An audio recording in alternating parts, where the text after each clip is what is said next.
Hi everyone, today we're going to take a look at a studio light from a new company I just started working with, Sutefoto. So full disclosure, I did receive this light for free of course, but as always I'll be sharing with you my own opinions and what I think the pros and cons of this light are. The reason we're looking at this light today is because this is the first full color RGB LED light I've reviewed on my channel, and also number two, it's one of the few RGB lights, if any, that I could find that were 100 watt and can be battery powered.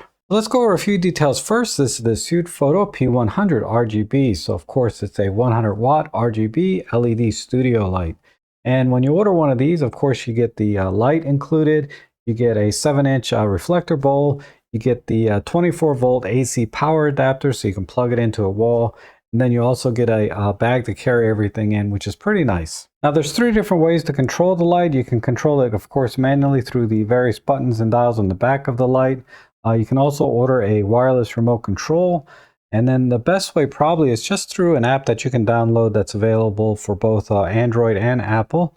So, you know, if I just wanted to change the temperature of the light, change one of the sliders on the side here, I can make it a little warmer, or I can go a little bit cooler, like that. I'm going to just put it back right to 5000K. You also have a color wheel here, so just by moving your finger around to the color that you want, you have access to all whatever 10 billion colors that might be available. And then you also have access to the individual colors, red, green, and blue. So if I just want to dial in a little bit of red, maybe I can mix that with some green, or if I want green only, I can do that. And there's also the special effects that you can access here. So this is the RGB, which just cycles through all the different colors. This is the police one, and this is what ambulance or fire truck. So a lot of lamps that you buy nowadays, they have all these different special effects available, and they're easy enough to access through the app here, and you can control frequency and intensity, etc. Another nice feature you can access through the app is you can adjust the tint of the lamp's color. So what does that do? So let's say I set the white balance or Kelvin on this lamp to 5000K. And then I have a light from another manufacturer and I set it to 5000K. A lot of times you'll find lamps from different manufacturers, they'll have slightly different tints to them. Like the light from manufacturer A might be a little bit magenta, then the light from manufacturer B might be a little bit green. And you want to try and match this light color to one of those lights. And just adjusting the Kelvin temperature is not going to do it. So what you do is you put them both to 5000 Kelvin, and then by eye, you can, through the app, adjust the tint of that temperature. So I can shift it slightly green, like I'm doing here, or I can shift it to magenta, so that I can precisely match the color of this light, say, to the color of another light from a different manufacturer, or even sometimes the same manufacturer. I mentioned earlier that this is one of the few 100 watt lamps that you can power via battery. And it takes two standard NPF Sony style batteries, which you can kind of get anywhere. And they just mount on either side, and you have to have both mounted in at the same time for it to work. And the only thing I can say about this design is that at least the batteries are centered over the center column for a little better balance overall. It's just going to make this a wider profile, right? Kind of like rabbit ears. But that said, the one caveat really to using batteries on this lamp is your power output is going to be reduced to 80 watts. And honestly, I think that's a fair trade-off to be able to have a 100 watt lamp that you can use in a studio, or if you need to take it out in the field, you have the option to do it on battery power. I get about 2 hours on two fully charged generic NPF 970 batteries, which isn't bad. Of course, your mileage will vary depending on the brand and capacity that you buy. But you can expect about 2 hours on two full-size NPF 970s.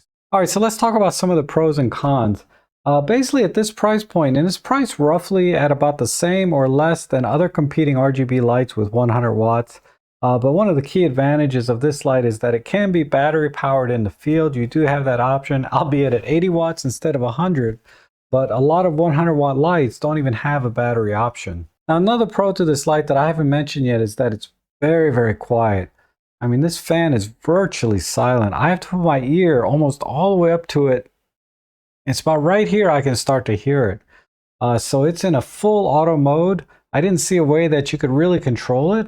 But I've run this light for hours and hours here in my, mock studio, and I haven't had any problems with overheating.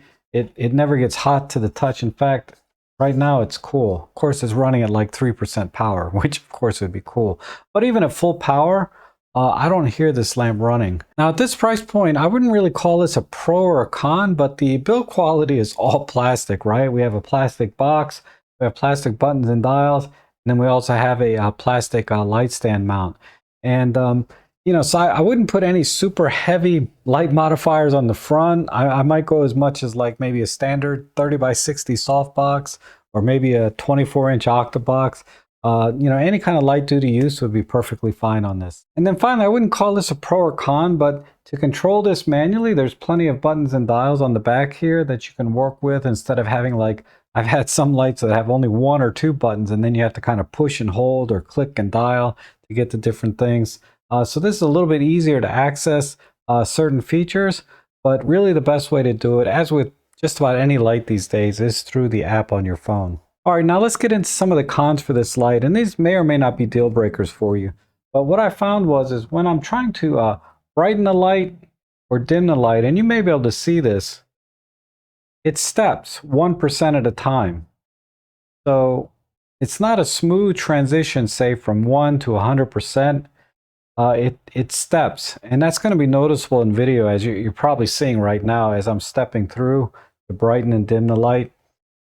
So if you like to brighten and dim the light while you're recording a video, that could be an issue.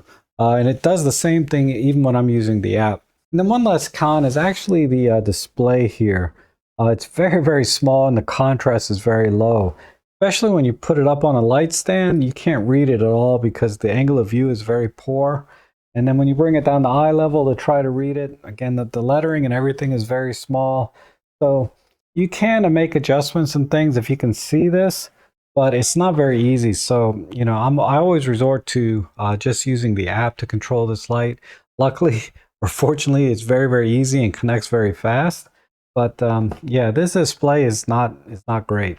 So who do I think this light is for? And that's actually a much tougher question than I thought it'd be, because at this price point of a little over $200, it's really significantly more expensive than, say, an entry-level standard bicolor light that doesn't have all the different RGB colors. And if you're looking for your very first light that's affordable, there are some other options and you can save some money. Now, if this is your second light, no question, this is great because you can be much more creative with the RGB colors and start doing some interesting effects.